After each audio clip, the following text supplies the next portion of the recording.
Hi guys, welcome back to another video. Today I'm going to be showing you my custom built fire truck.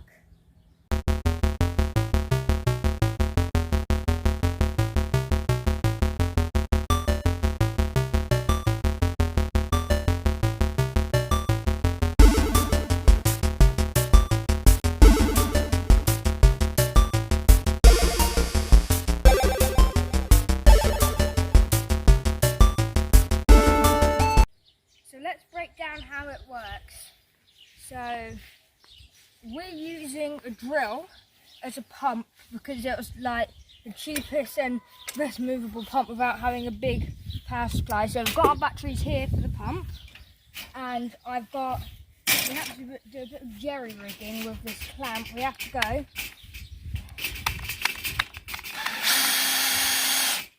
for it to pump any water. So that takes us onto the tank.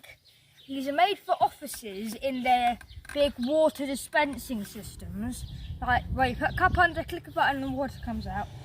But I managed to get hold of one and fill it with some water and cable tie it onto the back. And then I put a hose in and I added the cone attachment I brought from a shop. It was a very nice price. It's only £2. So let's get on our fire caps and let's get to testing some of the fire equipment. So now I'm going to try and put out a quote-unquote fire. I'm just going to spray the bushes. We'll do a fire as our next test. So the first thing you do is you want to make sure your nozzles are ready and your pumping equipment's ready. So I want to lift up the hose or just pull it around and pull it off. So you want to try and get it off so there's no kinks in it, otherwise that will rapidly slow down your water flow. Why is it tangled? So you want it so you can just lift it off, but I think I failed. So now you want to check that's connected, then you want to come around here, straighten that out, then push this in, or you should be able to just push that in.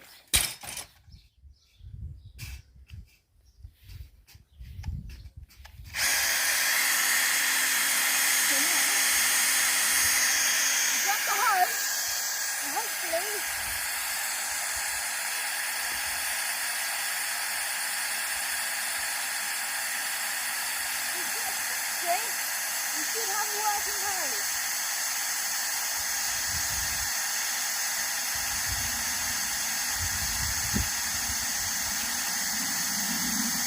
And you've got quite a good amount of distance with this.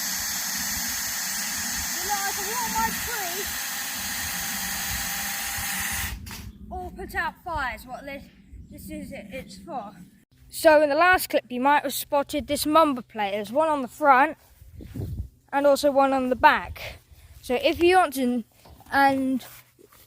know what QFUC stands for, put your guess in the comments if I can get them working. So pause the video if you want to guess. But what it actually stands for is Quick Fire Containment Unit 1, because there's only one of them so far. So this is this part of the fire truck. And hopefully in the next clip, you'll see me using some of the equipment on the equipment bed. And you'll also see me hopefully putting out a real fire. So, on to the next clip. So if you're interested on how the refill mechanism works, so you follow that hose around into here.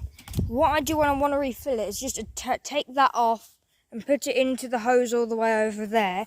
Then, because that goes into there, that will fill up, and then this is just attached to that hose. And why are they not on properly? So yeah, that's how that works. And if you want to empty it, there's a spare hose here what you replace that hose with. Then you can just pump it out. Every day it's good to pump it out so you can get rid of old water, because I store it in the shed over there. So if there's dust in the water, you just want to pump it out so it goes to the pipe a bit better.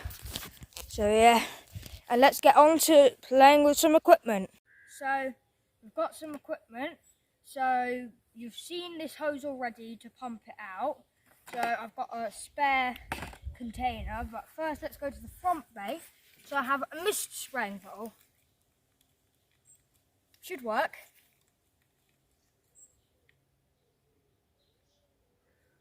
I've got the cap on. There we are. So if you've got like a small fire and a piece of wood, you just need to put it out or walk around something and spray it. So I'm just going to close that. So then you've got the battery. Why is the battery compartment open? So yeah, you've got the battery here.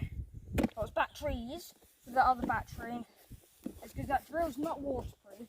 So you just want to take it in when it starts raining. So then we've got a torch. It says it's 120 lumens. Don't know how bright that is, but it can light up the tree from over here. And then we've got our extra nozzles. So we've got some spare connectors. These are stopcock ones, so it stops the water flow if it's going in the wrong direction. And we've got the spare one for that end. And now we've got, 1 minute, things doesn't like fitting in here. So we've got a knife in case we need to cut some of the cable ties off. In case of an emergency, like we're stuck in a fire, you can just cut this off, pull the hose out, and just undo the back bed. And then next we've got cloths. We've got 3 cloths in here, another 3 in there. And then we've got a construction helmet. I know it's not like a firefighter helmet, but it's the closest we could get. And I've had it for a long time, so. Then we've got something to, I hit a bug. Well, that's what it's for. This is for like hitting the fire. Or it's just like, check the ashes aren't on fire. This would go like, with. So then down here we've got the clamp and 2 bits of wood holding the drill in place. Then we've got the pump. It's just a drill powered pump. And then we've got 15 meters of hose if you're all to stretch all the hose out. And yeah, see you in the next clip. Thank you guys for watching. So we're going to do the actual fire bit in part 2.